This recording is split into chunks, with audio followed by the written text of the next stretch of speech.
আসসালামু আলাইকুম। Welcome back to my another vlog. সবাই কেমন আছেন? আশা করি অনেক ভালো আছেন। আমিও অনেক ভালো আছি। তো আজকে আমার ছুটির দিন ছিল। এইজন্য বিকেলবেলা একটু সময় পেয়েছিলাম ঘুমানোর। তো ঘুম থেকে উঠে একটু ফ্রেশ হয়ে নিলাম আর এখন মুখ ধোয়ার কারণে মুখে একটু ক্রিম দিয়ে নিচ্ছি। যেহেতু এটা শীতকাল, মুখে অনেক টান ধরে কিছু না দিলে। আর আমি নর্মালি এই ক্রিম ছাড়া অন্য কোনো কিছু ব্যবহার করি না।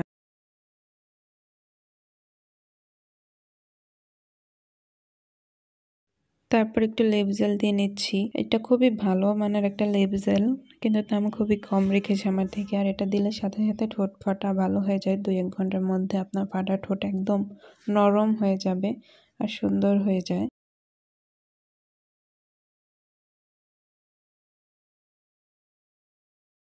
তো ছোটখাটো একটা স্কিন কেয়ার শেষ করে আমি চলে গেলাম রান্নাঘরে। এখানে রং চা বানাবো, সেই জন্য এসেছিলাম। তো এখানে আমি চার পানিটা দিয়ে দিয়েছি, চুলাটা ধরিয়ে দিয়েছি আর সাথে দিয়ে দিয়েছিলাম এলাচ, দারচিনি, তেজপাতা আর হচ্ছে আদা কুচি।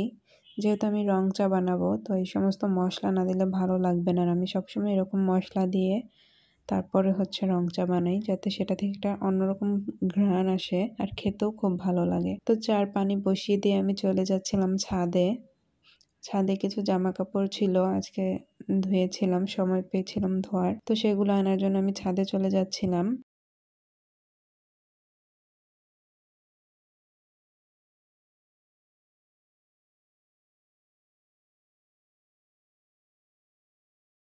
বিকেলের আকাশটা সত্যি খুব সুন্দর ছিল। আর সূর্য মাত্র ডোবা ডোবা ভাব হয়েছে তখনই আমি গিয়েছি। সূর্যটাও দেখতে খুবই সুন্দর ছিল। আমি এই জন্য একটা ক্লিপ নিয়ে নিয়েছিলাম সূর্যটার। তো একটু ঠান্ডা পড়েছে ভালোই, এই জন্য আমি বেশি সময় স্টে করিনি। একটু হালকা পাতলা থেকে 2-4 মিনিটের মতন থেকে আমি আমার যেই কাজে গিয়েছিলাম জামা কাপড় নেওয়ার জন্য, সেগুলো নিয়ে আমি চলে এসেছি নিচে।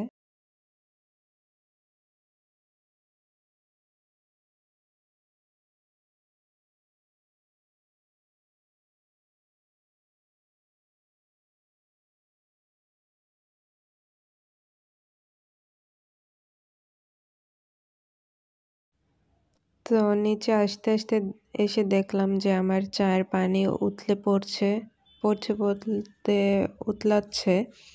যেহেতু আমি সমস্ত মশলা দিয়ে গিয়েছিলাম, তবে আমার পুরো রুম ঘ্রাণ হয়ে গিয়েছিল। এসে তারপরে আমি এখানে পাতি দিয়ে দিলাম। দেখেন কি সুন্দর একটা কালার হয়ে গিয়েছিল, কিন্তু আমি আবারও একটু পাতি দিয়ে বেশি ভুল করে ফেলেছি। এই জন্য আমার চাটা একটু লিকার বেশি হয়ে গিয়েছে, রংটা একটু কালো টাইপের হয়ে গিয়েছিল। যাই হোক, সমস্যা নেই, আমি একটু কড়া খেতেই পছন্দ করি।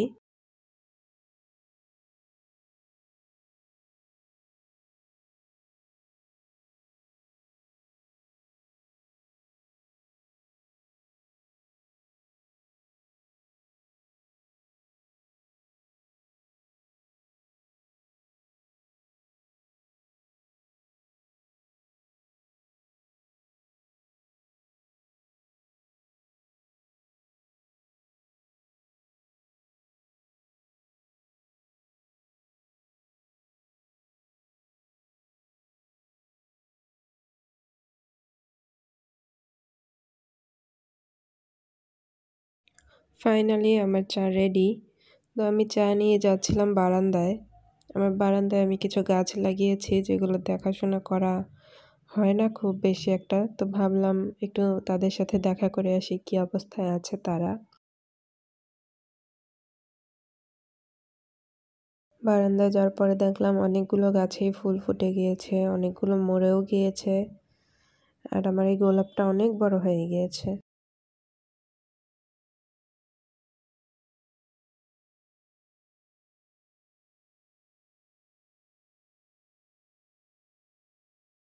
তারপরে ভাবলাম যে গাছগুলোতে একটু পানি দেওয়া যাক।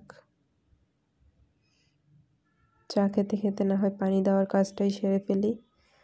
তো যেই ভাবা সেই কাজ।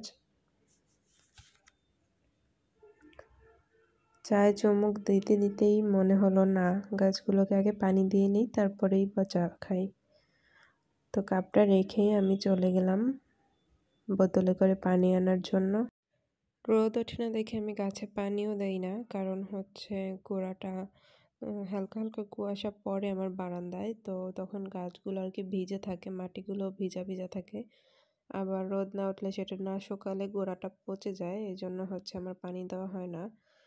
তো আজকে দেখলাম প্রায় 1 সপ্তাহ পরে পানি দিলাম, দেখলাম গাছের গোড়া পানি যতই দিচ্ছি ততই শুকিয়ে যাচ্ছে, যতই দিচ্ছি ততই শুকিয়ে যাচ্ছে, এত পরিমাণে পানি টানছে। তো আমার অনেক বোতল পানি লেগেছে, 3-4 বোতল পানি আমার বারবার যেয়ে নিয়ে এসে তারপরে দেওয়া লাগলো। আলহামদুলিল্লাহ আজকে দিনটা খুবই ভালো কেটেছে বাসায়।